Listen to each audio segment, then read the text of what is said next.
ته خبرې ورکوي او مسله پیښه شو. وی چې ولې؟ وی چې هلته موږ لوبې کولې او یو څو کسان رالل او چړې یې راوویستې او په سینه کې یې ولې وټومبلې. وی بس ما چغې جوړې کړې. خاوند ته مې وی سړیاله راشه. وی منډې م کړه چې راشه موږ ته ځای وښایه. وی هغوی ماشومان را سره و. وی هغه ځای له یې بوتلو. وی چې هلته سینګ ورسېدو کتل.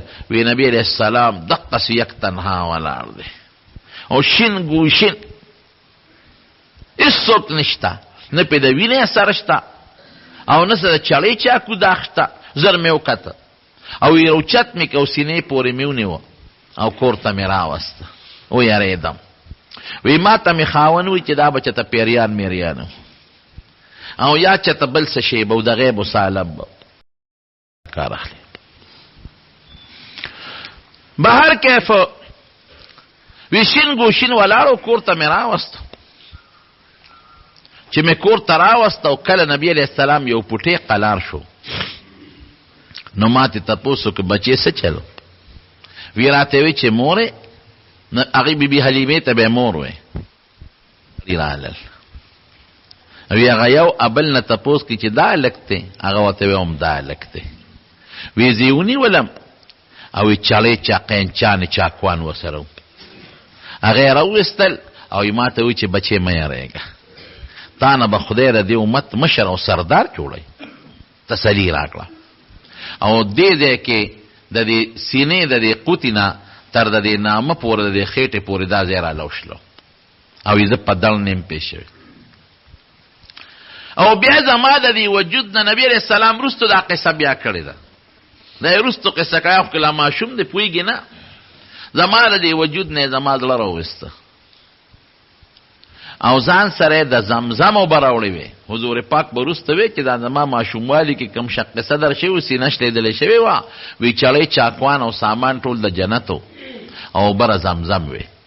نو یې زما زړه یې پې ووینځه او د زړه سره داسې پوټینۍ غوندې غوښه وه. وی هغه یې تیو شو کوله اخ یې وغورځوله. وی هغه یو دی بل ته وایي چې دا د انسان زړه سره د شیطان د ناستې جالی چې دا تې ختمه کړو. او بیا یو کاسه وه چې هغه د سرو زرو وه او هغه د علم او د حکمت نه ډکه وه.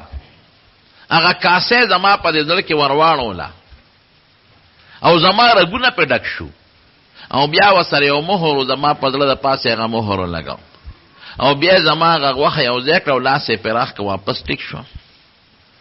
دا څلور کرته دا شق قصه در شوی دی. یو وخت بی بی حلیمې کره او نبي علیه السلام تقریبا د 4 کالو چې دا واقع پیښه ده. او بل ځل د 10 کالو عمر ته چې نبي علیه السلام ورسېد نو دا بیا شوې ده.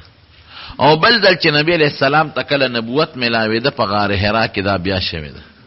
او بل ځل چې نبي علیه السلام مبارک کله معراج ته بر اسمانونو ته نو دا واقع بیا شوې ده. 4 ځله دا د سینې اپریشن د نبي علیه السلام مبارک شوې ده. بی بی حلیمه وی پې ویرېدم. وی ما وی چې یاره باس او په دې لږ دا څه مسله ده چې ته پیریان دی او که څه شی دی هسې نه واقعي دی لږ ته څوک نقصان ونه رسوي. نو 4 کاله چې پوره شو نو مور لی راوست. نو مور ته مې وله وی ټوله قصه وکړه. نو مور یې وخندل. وی نه یریږه ما د دې ماشوم ډېر عجیبه حالات لیدلی دي. زما دا د پیریانو خبره نه ده.